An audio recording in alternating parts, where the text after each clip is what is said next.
Hello, welcome to Cardboard History. I'm David, and today I want to have a little bit of a conversation. So I'm hoping for some interaction, some feedback from those of you that are watching this. Would love to hear what you think, and I want to talk about rarity and scarcity in the hobby.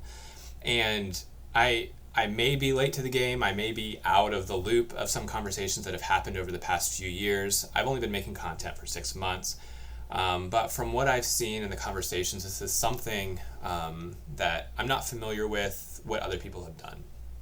And so if there's videos out there, if there's Net54 forums that this has been discussed at, would love for you guys to point me in that direction and see what other people think. Would love to get your feedback and see if what I'm proposing here is something that makes sense or if you have some recommendations to change it up. So really what I want to talk about is what is rarity in the hobby. If you go to a dealer's table at a show and they say, oh, this card is really rare, what do they mean? Do they mean there's only 4,000 examples of this card that exist compared with, other cards in the set that have 8,000? Or are they saying there's only a handful of these that were ever found, that have ever been produced? So I think having some common language and a way of evaluating different sets and cards is helpful as we consider what rarity is in the hobby. So first of all, I would really like to talk about rarity versus scarcity. These are two terms that are sometimes used interchangeably, but they mean significantly different things. So rarity is just, when I use the term, I'm going to talk about it in terms of the quantity of an item available. So if it's rare, that means that not many of it exist. Now, scarcity is the quantity of an item in relation to its demand. So an item can be rare but not scarce. There's, only 3 examples of baseball cards that I've signed, but it's not scarce because nobody wants a card that I've signed. But scarcity, there might be thousands, like the Mickey Mantle card. The 52 Topps Mickey Mantle is scarce, but I would argue it is not rare. If you go to the National, you will see 50 to 100 of these cards if you go around and count. Maybe someone could do that and let me know. I'll kind of keep an eye open. But any dealer that's significant is going to want to have these cards in their showcases. And so you can find this card anywhere. It's just extremely high priced because there's a very high demand. Let's be honest, who wouldn't want a 52 Topps Mantle in their collection? So what I'm more concerned about with is rarity, but scarcity plays into it as well, especially when we look at genuine versus artificial scarcity.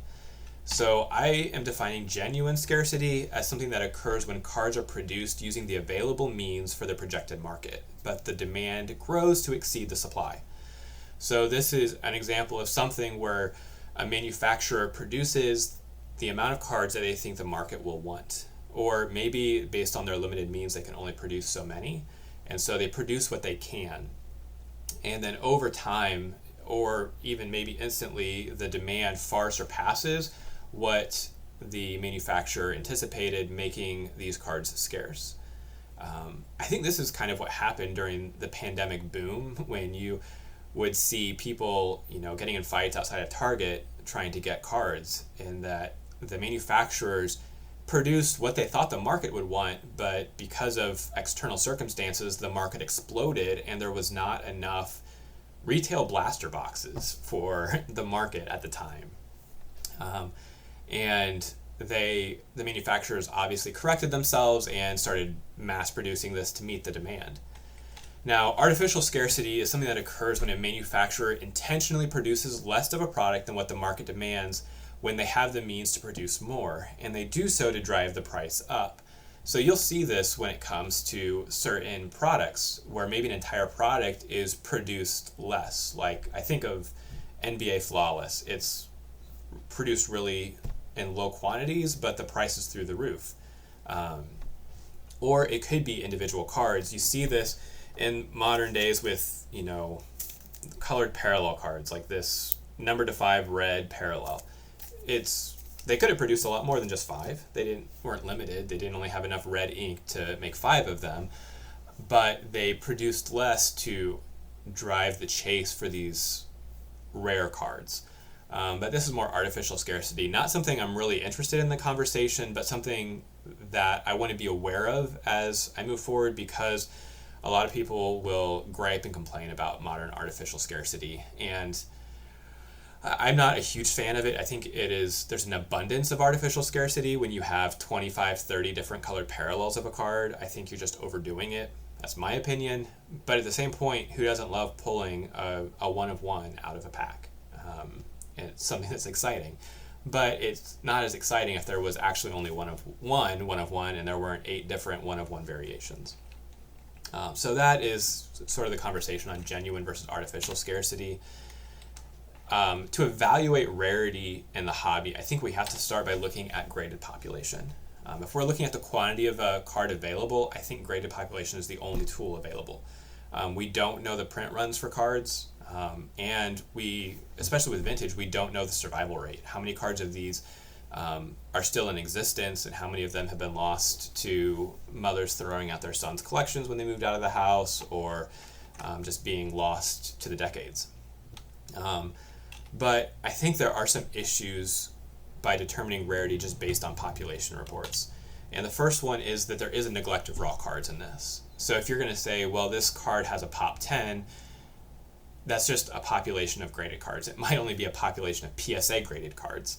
And that's not the true population of the card. There might be 25 of that card graded between all the different graders, as well as raw cards still in existence. So I think we have to accept that there's some level of raw cards that extend the population beyond what the graded population has. The other issue is the impact of resubmissions. And I hear this all the time when people talk about low pop cards that people are cracking and resubmitting, and the population report gets inflated because they don't take out the old card when it gets cracked and resubmitted. And I don't think this is as much of an issue in pre-war. Certainly it could be an issue, but when you get down to the really rare cards, where there's 10 or less in existence, I think most people are just happy to have the card in any condition, and they're not upset that it says, a 3 instead of a 4 on the slab. Especially with those cards, it's more about eye appeal. But with more modern cards, that's absolutely an issue, is the impact of resubmissions. And then the other thing is the demand effect. So, for example, the 2011 Topps Update Trout, there are tens of thousands, if I'm not mistaken, maybe around 20,000 just with PSA of that card graded.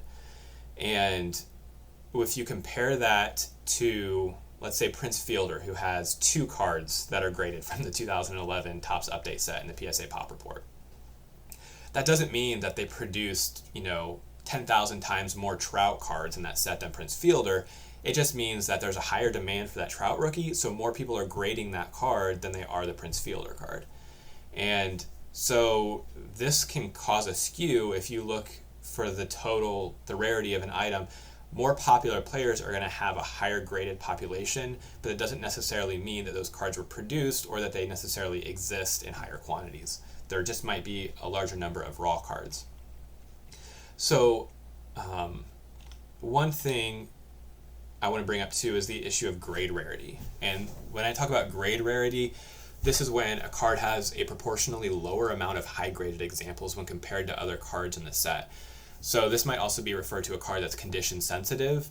I think the 1954 set is a great example of this. So if you look at, on PSA's registry, 35.8% of the 1954 Topps set are graded at a PSA 7 or above. But the card that is notoriously condition sensitive is card number 1. And that card number 1 in any set is usually condition sensitive because it's in the front of the box. It was the one on top of the rubber band stack. The number 1 Ted Williams, and only 7% of all the Ted Williams cards are PSA 7 and above. So the proportion here would certainly indicate that the Ted Williams card is more condition sensitive. But it's not just condition sensitivity, it's also the demand that plays into this. So take, for example, the Ernie Banks card. Really popular card in the set. It also has a lower grade of 11.7%, which are 7 and above. Now, I do understand that there's a little bit of an issue with the Banks card of centering, and usually the top kind of gets cut off. But I think this card, the lower percentage of high grade examples, is due to people are more likely to grade Ernie Banks' rookie card if it's going to get a 1 or a 2 than they are to grade another common player from that set. And so I say this as right up here I'm looking at a 54 Banks that's graded a 1 that I sent in to get graded. I have the rest of the Cubs run from that year. I didn't send any of the other cards in to get graded because I didn't care if they were graded or not. I am happy to have them in raw, but for the Banks, I wanted it protected, I wanted it authenticated, and so I sent it in to get graded. And same thing for the Hank Aaron. Hank Aaron's around the same place. These aren't condition sensitive cards necessarily, but they're graded more often, and more low condition cards are graded. But all that to say, Ted Williams shows a significantly lower percentage.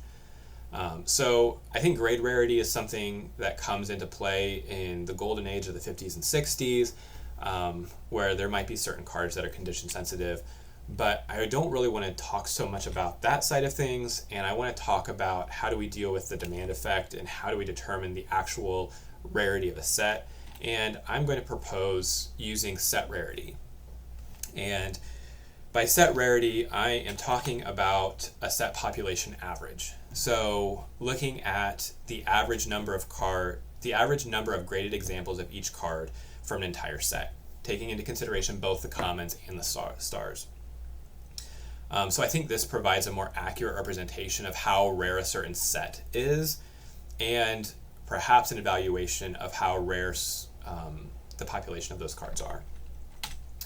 So to do this, you take the total graded population of a set, and I'm usually just using SGC and PSA. Those are by far the most represented for the population. You're going to have some BVG, maybe some other graded companies that will have a handful of examples on some of these, but most often I would argue 95% or above of the cards are going to be graded between SGC and PSA if they are graded. So looking at those two population reports and dividing it by the total number of cards in the set. So the E91C, there's a total population graded of 1,861 between SGC and PSA. With 33 cards in the set, that results in a population average of 56.4. So this means that on average, each card has 56.4 graded copies.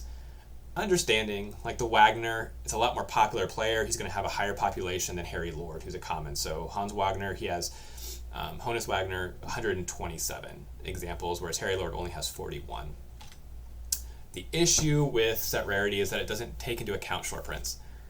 So there might be some cards in a set, especially in 52, 62, where certain cards are short printed, and so those cards I think stand on their own, and you have to look at those individually for the rarity of that portion of a set.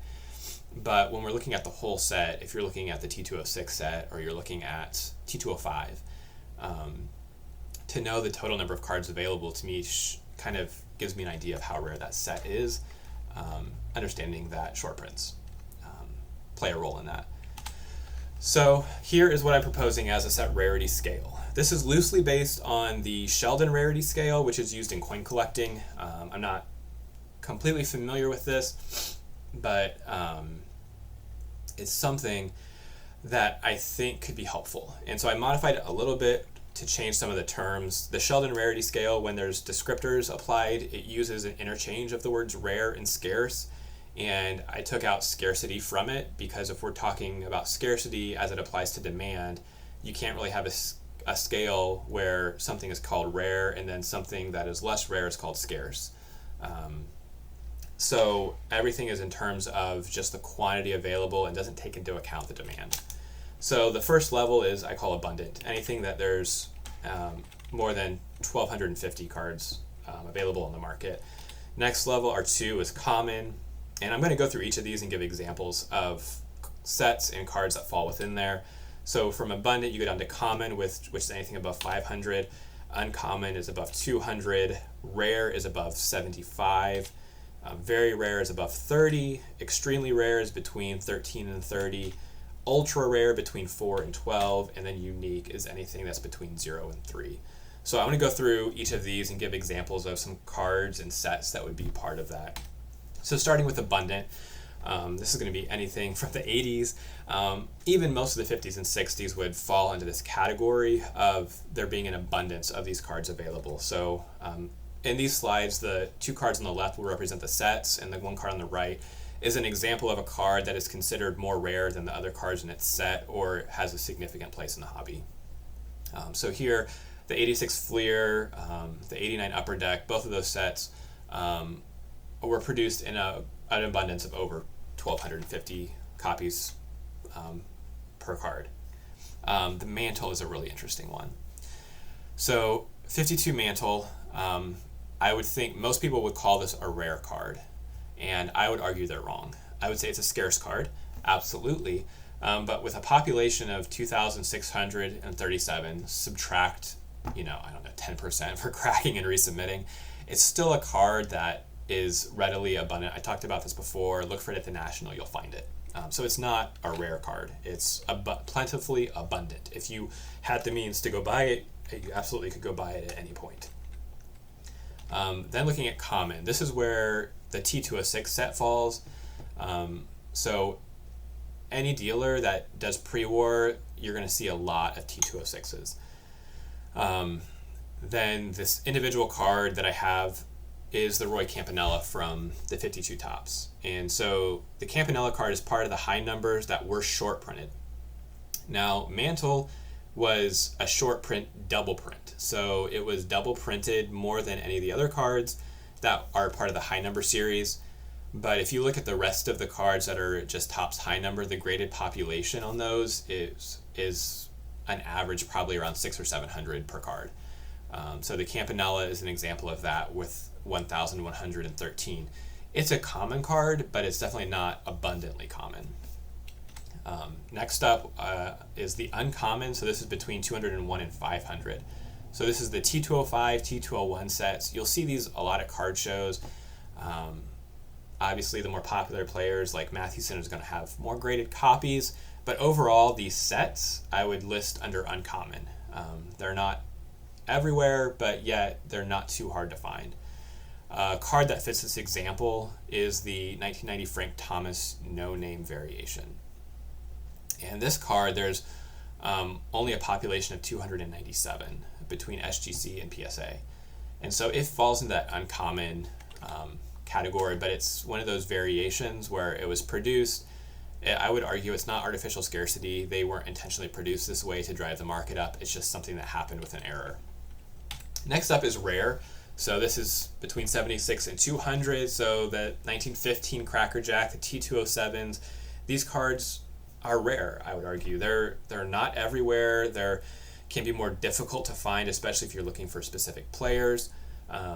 And I was surprised 2 years ago at Strongsville, the lack of Cracker Jack cards that were in display cases and showcases.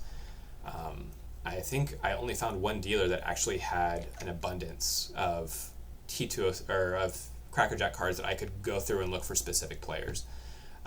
So you'll notice that if you're ever at a show or even just looking through a catalog like Robert Edwards and their catalog, there will be pages and pages and pages of T206s, and you'll get maybe a page or two of T207s or Cracker Jacks. The 33 Gaudy Napoleon Lajoie would be an individual card that would fall in this category of rare. And there's some argument whether this is artificial scarcity or if it was an error that caused it, but for some reason the Lajoie card was not put in packs with the rest of the 33 Gaudy set, and people could send in to get a copy of it. It's also condition sensitive due to being stapled frequently. So this would be a card that would definitely fall into the category of rare. Then getting to very rare, so anything between 30 and 75. So the 1914 Cracker Jack set would fall into this category. So the 1914 cards are a lot harder to find than the 1915, even though some of them look almost exactly the same. The 1914 cards were put into Cracker Jack packages, so they'll always have caramel staining. The 15s, you can find them without. The Ramley set is another one that is a very rare set, that these cards are not out there everywhere. You'll only see a handful of them in an auction catalog. And then the Wagner, probably the most infamous rare card would fall in this category with a population of 54 currently. Then going to the extremely rare. So I think when you move from very rare, these are cards that people are familiar with. When you get to extremely rare, these sets tend to be cards that only people who are really into pre-war, or maybe they're player collectors.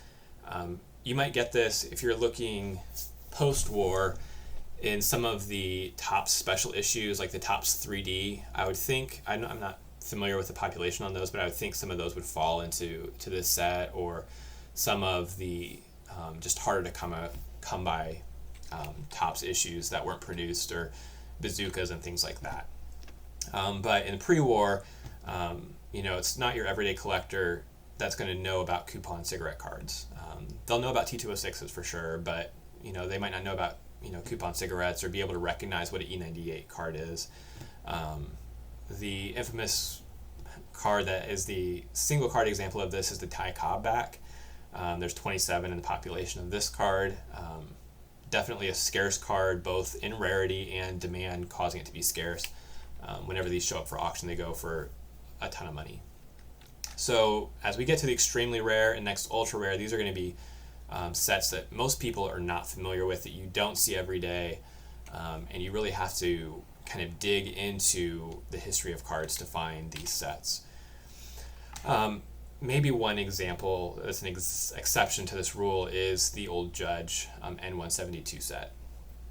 This is an ultra rare set, but you see these show up a lot because the different number of different cards in this set it's huge. There's a ton of different cards, different poses, different variations, and so if you're looking for an individual card, it's going to be ultra rare to find that specific card, but you will almost always see a handful of these in every catalog auction that shows up. The T206, now we're getting to specific backs. The Hindu red back is ultra rare. For the cards that have it, there's not a lot of examples out there. And kind of one of the more famous cards is the Babe Ruth Baltimore News. This card isn't short printed compared to the other ones. In fact, most of the other cards, there's only one or two graded examples of them, and there's 10 graded Ruths, because most people are going to grade the Ruths. They held on to the Ruths because of his significance, but it would be an individual card that would fall in this ultra rare category. And then the final category is unique. So these are going to be things that most people haven't heard of, like the Texas Tommy or the Red Cross Tobacco or Plough's Candy. The Plank example here only has a population of 2. On average, Red Cross Tobacco is about like a 2.5. On average, each player has that many cards. Ty Cobb has a few more because more of his cards have been preserved and graded. But these would be sets that I would put into the unique category. So again, here's the rarity scale that I'm using. Would love to know your feedback. Want to know what you would maybe change some of these terms. Do you think extremely rare and ultra rare are too confusing, too similar? Maybe there's something else that can go in there. Or should the number scale work out differently? Let me know what you think, or if you think this is helpful, or maybe you just want to talk about scarcity and you don't care about rarity. But I think this is a good conversation to have, and have something to have in your mind when you talk to somebody that talks about a card being rare, is to really figure out, okay, what is the rarity like compared to other cards either in the set or of that time and era? So these are some of my thoughts. Would love to know what you guys think. Just thank you all for watching if you're still watching to this point. And I hope you all have a great day.